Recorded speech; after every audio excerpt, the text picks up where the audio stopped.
Hey guys, तो welcome back. तो यार पिछली बार हम लोगों ने हमारी पूरी ट्रांजैक्शन क्लास को टेस्ट कर लिया था, जिसमें हम लोग करेक्टली हमारे आउटपुट ऑब्जेक्ट्स को सेट कर रहे थे। तो अगर तुम लोग को याद हो कि यार हम लोग ट्रांजैक्शन में तीन चीज़ें पास करते थे, एक इनपुट ऑब्जेक्ट और दो आउटपुट ऑब्जेक्ट्स। ठीक है। तो अभी भी हमारा वो इनपुट ऑब्जेक्ट जो है वो बचा हुआ है बनाना। ठीक है, जिसमें हम लोग सेंडर का डेटा पास करेंगे कि भाई उसके वॉलेट में इनिशियली कितना बैलेंस था, उसकी पब्लिक की क्या है और उसका सिग्नेचर क्या है। तो यार आज हम लोग वो फंक्शन इंप्लीमेंट करेंगे कि यार जिसमें हम लोग हर एक वॉलेट के लिए उनका एक सिग्नेचर बना के उन्हें रिटर्न करवाएंगे। ठीक है। और यार इसके लिए हमारे पास एक बहुत ही कन्वीनियंट फंक्शन प्रोवाइडेड है हमारी ईसी क्लास में, जो कि हम लोगों ने इंपोर्ट करी थी हमारी एलिप्टिक लाइब्रेरी में से। तो यार उस फंक्शन का नाम है साइन, और यार वो कोई भी डेटा एज एन इनपुट ले लेता है एक हैश फॉर्मेट में, और वो हमें एक सिग्नेचर स्पिट आउट करके दे देता है according to the key pair and the private key that was generated earlier on. और फिर बाद में हम लोग उसी की पेयर में से उसकी पब्लिक की यूज करके हम लोग ये भी वेरीफाई कर सकते हैं कि यार वो ट्रांजैक्शन जो है वो इनफैक्ट उसी प्राइवेट की से साइन किया गया है। तो यार अब चलते हैं और इस फंक्शनलिटी को इम्प्लीमेंट कर लेते हैं हमारी वॉलेट क्लास के अंदर। तो यार यहाँ पे हम लोग एक नया फंक्शन बनाएंगे जिसका नाम होगा साइन। ठीक है, और वो एक पैरामीटर लेगा डेटा हैश। ठीक है, डेटा हैश बेसिकली वही है कि डेटा का हैश फॉर्मेट में हम लोग इनपुट लेंगे और फिर हम लोग इस फंक्शन में से रिटर्न करा देंगे वो साइंड डेटा हैश। ठीक है, तो हम लोग यहाँ पे लिखेंगे रिटर्न दिस डॉट कीपेयर, और हमारे कीपेयर में एक फंक्शन होता है डॉट साइन जो कि हमें प्रोवाइडेड है इलिप्टिक लाइब्रेरी में से। और फिर उसमें हम लोग सिंपली हमारा डेटा इन अ हैश फॉर्मेट में उसको प्रोवाइड कर सकते हैं और वो हमारे लिए वो पूरा डेटा साइन करके रिटर्न कर देगा। तो यार अब हम लोग जाके हमारा वो इनपुट ऑब्जेक्ट डिफाइन कर सकते हैं हमारे ट्रांजैक्शन के अंदर, क्योंकि अब हम लोगों ने हमारा ये साइन फंक्शन बना दिया जो कि हमारे लिए हमारे ट्रांजैक्शंस को साइन करके देगा हमारे लिए। तो यार अब चलते हैं हमारे ट्रांजैक्शन क्लास में और यार इनपुट ऑब्जेक्ट बनाते हैं। तो यार यहाँ पे हम लोग हमारी ट्रांजैक्शन क्लास के अंदर एक नया स्टैटिक फंक्शन बनाएंगे जिसका नाम होगा साइन ट्रांजैक्शन, और इसमें हम लोग दो पैरामीटर्स पास करेंगे। तो यार पहला पैरामीटर ऑब्वियसली हमारा वो ट्रांजैक्शन ऑब्जेक्ट होगा जिसमें हम लोग हमारा एक नया इनपुट ऑब्जेक्ट इंक्लूड करेंगे। और हम लोग फिर एक sender wallet as a parameter लेंगे यार, जिसमें हमारे सेंडर का वॉलेट एड्रेस, उसका वॉलेट बैलेंस और उसका जो की पेयर है जिसमें हमारा वो साइन फंक्शन है वो इंक्लूडेड होगा। तो यार यहाँ पे हम लोग सिंपली हमारे ट्रांजैक्शन ऑब्जेक्ट की इनपुट फील्ड को इनिशियलाइज करना पसंद करेंगे। तो यहाँ पे हम लोग लिखेंगे transaction dot input is equal to a new object, जो कि अभी हम लोग यहाँ पे बनाएंगे। और अगर तुम लोग यहाँ पे ऊपर कंस्ट्रक्टर में देखो तो यार हम लोगों ने इसको प्रीवियसली नल से डिफाइन करके रखा हुआ था। तो यार यहाँ पे जो है मैंने ट्रांजैक्शंस का जो इनपुट ऑब्जेक्ट है वो बना दिया है। तो यार हमारा जो ट्रांजैक्शन का जो इनपुट ऑब्जेक्ट होगा ऑब्वियसली हम लोग उसमें एक टाइम स्टैम्प की प्रॉपर्टी देना पसंद करेंगे, जिसमें हम लोग लिखेंगे डेट डॉट नाउ, जो कि हमें प्रोवाइड कर देगा विद करंट टाइम स्टैम्प। ये मैंने पिछली वीडियो में बता रखा है, तो यार मेरे को ये फिर से बताने की जरूरत नहीं पड़नी चाहिए कि यार डेट डॉट नाउ क्या करता है। ठीक है। उसके बाद हम लोग डिफाइन करेंगे अमाउंट, जिसमें हम लोग सेंडर के वॉलेट का बैलेंस इंक्लूड कर देंगे। तो हम लोग यहाँ पे लिखेंगे सेंडर वॉलेट डॉट बैलेंस। उसके बाद ऑब्वियसली हम लोग सेंडर वॉलेट की पब्लिक की ग्रैब कर लेंगे। तो यहाँ पे हम लोग नई फील्ड बनाएंगे एड्रेस, और वहां पे हम लोग लिखेंगे सेंडर वॉलेट डॉट पब्लिक की। एंड फाइनली हम लोग एक फाइनल प्रॉपर्टी सिग्नेचर इंक्लूड करेंगे हमारे इनपुट ऑब्जेक्ट में। तो यार अब हम लोग ऑब्वियसली यहाँ पे एक ट्रांजैक्शन को साइन करवाना पसंद करेंगे हमारे सिग्नेचर के अंदर। ठीक है।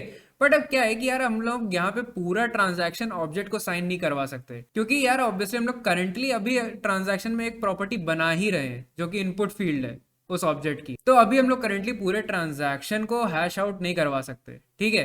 बट हम लोग एक फेयर चंक को हैश जरूर करवा सकते हैं जो कि है ट्रांजैक्शन के आउटपुट्स। तो यार इसीलिए हम लोग यहाँ पे लिखेंगे सेंडर वॉलेट डॉट साइन, और यहाँ पे हम लोग ट्रांजैक्शन डॉट आउटपुट्स को एज अ पैरामीटर पास कर देंगे हमारे साइन फंक्शन में, जो कि हम लोगों ने हमारी वॉलेट क्लास में बनाया था। बट अगर तुम लोग को याद हो कि यार हमारे ये जो साइन फंक्शन है वो इनपुट लेता है हैश फॉर्मेट में। ठीक है। तो यार अब हम लोग को इस ट्रांजैक्शन के जो आउटपुट्स हैं वो एक हैश फॉर्मेट में कन्वर्ट करने पड़ेंगे। अब ये हम लोग क्यों कर रहे हैं, क्योंकि यार ये ज़्यादा एफिशिएंट होता है कि हम लोग एक सिंपली एक छोटे से हैश में कन्वर्ट कर लें जो कि एक डिफाइंड नंबर ऑफ बिट्स में होगा, rather than giving it a whole object जिसमें यार बहुत सारे पैरामीटर्स और बहुत सारा कोड होगा। तो यार ऑब्वियसली उतने बड़े ऑब्जेक्ट को इनकोड करने से ज़्यादा अच्छा है कि यार हम लोग उसे एक फिक्स्ड नंबर ऑफ बिट्स का हैश प्रोवाइड कर दें, जिसे हमारा साइन फंक्शन जो है इजीली और एफिशिएंटली इनकोड करके हमें प्रोवाइड कर देगा। तो यार लकीली अगर तुम लोग को याद हो कि यार हम लोगों ने ऑलरेडी एक हैश फंक्शन बना रखा है हमारी ब्लॉक डॉट जेएस के अंदर, जो कि हमें एक पूरा हैश बना करके देता है जब हम लोग एक पूरा ब्लॉक उसे एज एन इनपुट देते हैं। ठीक है। तो एक काम करते हैं यार, उसी हैश फंक्शन को यूटिलाइज करते हैं और उसको थोड़ा सा हमारी चेन यूटिल के अंदर डालते हैं, और फिर हम हमारे ट्रांजैक्शंस को हैश फॉर्मेट में कन्वर्ट करवाते हैं।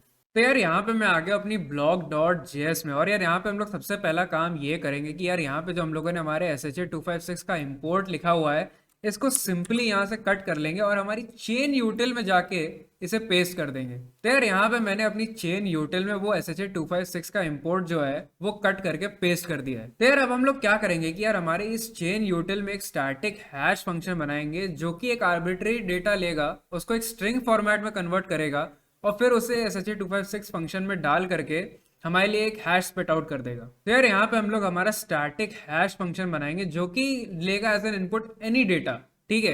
और फिर हम लोग यहाँ पे सिंपली रिटर्न करवा देंगे, एस एच ए 256 का फंक्शन कॉल करवाएंगे और जेसन डॉट स्ट्रिंगिफाई कॉल करेंगे ऑन डेटा, ठीक है। तो यहाँ पे तो यहाँ पे डेटा मैटर नहीं करता कि कौन से फॉर्मेट में आ रहा है, वो ऑब्जेक्ट में आ रहा है, स्ट्रिंग में आ रहा है या किसी फॉर्म में भी आ रहा है, ठीक है। तो वो अल्टीमेटली जेसन डॉट स्ट्रिंगिफाई होके एक स्ट्रिंग फॉर्मेट में कन्वर्ट होके हमारे एस एच ए 256 के अंदर एज एन इनपुट पास हो जाएगा, ठीक है। और फिर जब हमें एस एच ए 256 अपना एक आउटपुट ऑब्जेक्ट दे देगा तो हम लोग उसे टू स्ट्रिंग फंक्शन यूज करके हम लोग सिंपली उस हैश का स्ट्रिंगिफाइड फॉर्मेट रिटर्न करवा देंगे हमारे इस हैश फंक्शन में से। तो यार अब क्योंकि हम लोगों ने हमारा एस एच ए 256 हमारी ब्लॉक क्लास में से कट कर लिया है, तो यार अब काम करते हैं कि यार अपनी ब्लॉक डॉट जेएस में चलते हैं और ये वाला हैश फंक्शन हमारी चेन यूटिल वाला हैश फंक्शन जो है वहां पे यूज करते हैं। तो यार यहाँ पे मैंने अपनी ब्लॉक डॉट जेएस के अंदर हमारी चेन यूटिल क्लास को इंपोर्ट कर लिया है। तो यार अब अगर हम लोग हमारे स्टैटिक हैश फंक्शन में आ जाए हमारी ब्लॉक डॉट जेएस वाली क्लास में, तो यार यहाँ पे हम लोग simply S H A 256 directly call करने से अच्छा है कि हम लोग यहाँ पे चेन यूटिल के हैश फंक्शन को कॉल करवाएंगे। तो यार यहाँ पे हम लोग सिंपली एस एच ए 256 को रिप्लेस कर देंगे चेन यूटिल डॉट हैश से। तो यार यहाँ पे हम लोग लिखेंगे रिटर्न चेन यूटिल डॉट हैश और सिंपली यार जो स्ट्रिंग हम लोग पहले पास करा रहे थे एकदम एग्जैक्टली वैसे ही स्ट्रिंग हम लोग यहाँ पे पास करा देंगे, क्योंकि अब हमें डेटा से कोई फर्क नहीं पड़ता कि वो किस फॉर्मेट में जा रहा है हमारे स्टैटिक हैश फंक्शन में। तो यार एकदम सेम तरीके से अब हम लोग हमारी ट्रांजैक्शन क्लास में जाएंगे और यार वहां पे जो हमारे ट्रांजैक्शन के जो आउटपुट ऑब्जेक्ट्स हैं उनको भी एकदम सेम तरीके से हैश आउट करवा देंगे। तो यार अब हम लोग यहाँ पे लिखेंगे सेंडर वॉलेट डॉट साइन और फिर हम लोग हमारी चेन यूटिल का स्टैटिक हैश फंक्शन कॉल करवाएंगे और उसके अंदर हमारे ट्रांजैक्शन के आउटपुट ऑब्जेक्ट्स को पास करवा देंगे और ये हमारे लिए हमारे आउटपुट्स को कन्वर्ट कर देगा एक हैश फॉर्मेट में और फिर हम लोग उसे प्रोवाइड करा देंगे हमारे साइन फंक्शन को जो कि हमारा कीपेयर से आ रहा है, जो कि प्रोवाइडेड है हमें हमारी इलिप्टिक लाइब्रेरी से। तो यार अब हम लोगों ने हमारा जो साइन ट्रांजैक्शन फंक्शन है उसे कंप्लीट कर लिया है। अब हम लोग चाहेंगे कि यार हम लोग जब भी एक नया ट्रांजैक्शन यहाँ पे क्रिएट कर रहे हैं तो यार हमारा इनपुट ऑब्जेक्ट भी साथ ही साथ में क्रिएट हो जाए, ठीक है। तो यार यहाँ पे हमारे आउटपुट्स क्रिएट होने के बाद हम लोग हमारे साइन ट्रांजैक्शन फंक्शन को भी कॉल करवाएंगे। तो यार यहाँ पे हम लोग लिखेंगे दिस डॉट साइन ट्रांजैक्शन, हमारे ट्रांजैक्शन क्लास के साइन ट्रांजैक्शन फंक्शन को हम लोग कॉल करवाएंगे और फिर हम लोग इसमें हमारे ट्रांजैक्शन ऑब्जेक्ट को पास करवा देंगे और हमारे सेंडर वॉलेट को पास करवा देंगे, जो कि हमारे लिए एक इनपुट ऑब्जेक्ट क्रिएट कर देगा हमारे इस ट्रांजैक्शन ऑब्जेक्ट के लिए, ठीक है। तो यार अब चलते हैं और यार इस क्लास के लिए कुछ नए टेस्ट लिख लेते हैं कि यार हमारा जो नया इनपुट ऑब्जेक्ट है वो करेक्टली सेट हो रहा है या नहीं हो रहा है। और फिर हम लोग मूव ऑन करेंगे कि यार हम लोग कैसे, अब क्योंकि हम लोग हमारे नए सिग्नेचर्स जनरेट करवा रहे हैं तो यार अब हम लोग कैसे वेरीफाई भी करवा सकते हैं इन सिग्नेचर्स को कि यार इनफैक्ट वो ट्रांजैक्शन जिस भी प्राइवेट की से साइन किया गया था उसी की वो पब्लिक की है। तो यार यहाँ पे मैं आके अपनी transaction dot test dot JS में और यार यहाँ पे हम लोग कुछ नए टेस्ट लिखेंगे जहाँ पे हम लोग सबसे पहले ये टेस्ट आउट करेंगे कि यार हमारा जो इनपुट ऑब्जेक्ट है वो सेट हो रहा है या नहीं हो रहा है, ठीक है। तो यार ये चेक करने के लिए हम लोग सिंपली ये चेक कर लेंगे कि यार क्या हमारे इनपुट ऑब्जेक्ट में जो अमाउंट वैल्यू है वो क्या हमारे वॉलेट डॉट बैलेंस के इक्वल है या नहीं है, ठीक है। और अगर वो नहीं होती है तो यार सिंपली हमें ये पता चल जाएगा कि यार हमारा इनपुट ऑब्जेक्ट जो है वो सेट नहीं हो रहा है। और अगर वहां पे कोई अमाउंट फील्ड है तो इसका मतलब ये है कि यार जो हमारा इनपुट ऑब्जेक्ट है वो एकदम करेक्टली सेट हो रहा है। तो यार आप चलते हैं और यार हमारा एक नया यूनिट टेस्ट बना लेते हैं जहां पे हम लोग ये फंक्शनलिटी को टेस्ट आउट करेंगे। तो यार यहाँ पे मैंने अपना नया यूनिट टेस्ट बना लिया जिसमें मैंने डिस्क्राइब किया कि it inputs the balance of the wallet. और यार ये मैंने अपने इस वाले डिस्क्राइब ब्लॉक के ऊपर किया है क्योंकि यार अब हम लोग इस डिस्क्राइब ब्लॉक के अंदर नहीं टेस्ट डिक्लेयर करना चाहेंगे क्योंकि ये वाली ट्रांजैक्शन एक इनवैलिड ट्रांजैक्शन थी, ठीक है। तो यार हम लोग वैलिड ट्रांजैक्शन पे चेक करना चाहेंगे कि यार हमारा जो इनपुट फील्ड है वो करेक्टली सेट हो रहा है या नहीं हो रहा है। तो यार इस टेस्ट में हम लोग सिंपली एक्सपेक्ट करेंगे कि यार इस ट्रांजैक्शन में जो इनपुट ऑब्जेक्ट है उसके अंदर जो अमाउंट फील्ड है क्या वो इक्वल है हमारे वॉलेट डॉट बैलेंस के। तो यार अगर ये चीज़ करेक्टली सेट हो रही है तो यार ये हमारे लिए कंफर्म कर देगा कि यार हमारी जो इनपुट फील्ड्स हैं वो इनफैक्ट करेक्टली सेट हो रही है हमारे इस ट्रांजैक्शन ऑब्जेक्ट के अंदर।